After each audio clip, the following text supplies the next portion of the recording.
বিবাহিত ভাইরা একটু কাশি দেন আরেকবার। আমি তাকবীর বলবো, লিল্লাহি তাকবীর, আপনারা বলবেন আল্লাহু আকবার। দেখা যাক গায়ের জোর আসলে আছে কতটুকু। বিবাহিত ভাইরা দিবেন, সিঙ্গেলরা চুপ থাকবেন। বিবাহিত ভাইরা লিল্লাহি তাকবীর। হ্যাঁ থামেন, আমি বলি আপনারা নাম্বার পেয়েছেন 65। আব্বা যান আপনি আর উঠেন না, ওনাকে বেঁধে রাখেন, ধরে রাখেন। আব্বা যান উনি বারবার জোশের খেলায় উঠে যায়। নীলফামারী বাসী বিবাহিতরা আজকে নাম্বার পেয়েছে 65। এবার সিঙ্গেলদের পালা। সিঙ্গেল ভাইরা একটু কাশি মারান। তাকবীরদের সবাই, বিবাহিত ভাইরা নয়, সিঙ্গেল ভাইরা। লিল্লাহি তাকবীর। বিবাহিত ভাইরা আমাকে মাফ করে দিবেন। আজকে আমার সিঙ্গেল ভাইরা বলতে গেলে 90 নাম্বার বেশি পেয়ে পাস করেছে। আর কোনো ভাগাভাগি নেই, আমরা সবাই মিলে একটা তাকবীর দিব। তার আগে একটা কথা বলতে চাই, পারমিশন আছে? না, এভাবে আওয়াজ করলে এটা আমাদের সুনামের কাছে যাবে না। আরেকবার অনুমতি আছে? আচ্ছা প্রিয় ভাইরা, একটা প্রশ্ন আমাকে আজকে একজন করছিল।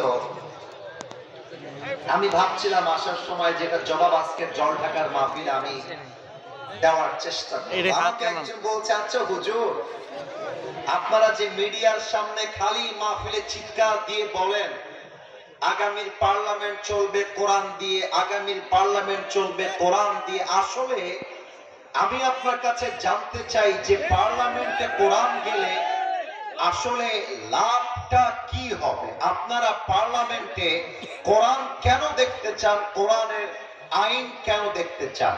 আমি just in a shortcut way, in a very precise way, অল্প কথায় মিনিংফুল কয়েকটা পয়েন্ট বুঝিয়ে দেই। জলঢাকাবাসী, নীলফামারীবাসী যদি আমার সাথে একমত হন, প্রতিটা কথার জবাব দিবেন বাঘের বাচ্চার মতো হুঙ্কার দিয়ে। কারণ কালকে এটা ফেসবুকে যাবে, ইউটিউবে যাবে। মানুষ যখন আজকের ওয়াজ শুনবে তারা যেন বলতে বাধ্য হয় নীলফামারীর জলঢাকায় আমার সামনে যারা বসে আছে একটাও বিড়ালের বাচ্চা নয়, সব সিংহের বাচ্চাগুলো আমার সামনে রাখবে। এক নাম্বার, আমরা পার্লামেন্টে কোরআন দেখতে চাই, কারণ কোরআন ছাড়া আল্লাহর এই জমিনে ইনসাফ তথা শান্তি কায়েম করা, সঠিক বিচার কায়েম করা সম্ভব নয়। কেমন করে সম্ভব নয়? Let me give you some example. কথার কথা মনে করেন, কোরআন যদি পার্লামেন্টে যায় এবং কোরআন দিয়ে আইন পাস হয়, কোরআনের প্রথম রাজনৈতিক নিয়ম হলো, কোরআনের প্রথম পার্লামেন্টের নিয়ম হলো, আল্লাহ তাআলা বলেছেন আউযু বিল্লাহি মিনাশ শাইতানির রাজীম, ইন্নাল্লাহা ইয়া'মুরুকুম আন তু'আদ্দুল আমানাতি ইলা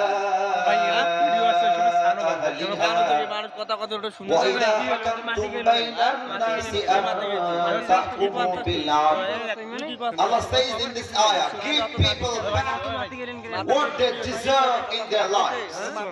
Whenever you judge between people, you have to judge with justice. তরজমা বুঝবেন, আগে চিৎকার দিবেন না, ঠান্ডা মাথায় বোঝেন। আল্লাহ বলছে যে যেটার যোগ্য, যার যেটা পাওনা তাকে সেটা বুঝিয়ে দাও। এবং যখন তোমরা বিচার করবে, ইউ হ্যাভ টু জাজ উইথ জাস্টিস। তোমরা বিচার করবে ইনসাফপূর্ণ বিচার। এর বাস্তবিক উদাহরণ কি? আমি একটা বাস্তবিক এক্সাম্পল দিচ্ছি আমার এই স্টেজ থেকে। আমার পামে আমার প্রিয় ভাই বসে আছে। এবার একটু আওয়াজ চাই। আমার ভাইকে দেখা যায়? না, আওয়াজটা ডান থেকে আসে নাই। Let's give you another chance. আমার ভাইকে দেখা যায়? মনে করেন আমার ভাই হচ্ছেন একজন এমপির ছেলে, আর আমি আসিফ হুজুর হলাম একজন ভ্যান চালকের ছেলে কিংবা রিকশাওয়ালার ছেলে। আমি রাস্তায় একজন মেয়েকে কথার কথা ইফতিজিং করলাম। আমার প্রিয় ভাই তিনি একজন এমপির ছেলে, তিনিও রাস্তায় কোনো একজন মেয়ের সঙ্গে ইফতিজিং করলেন।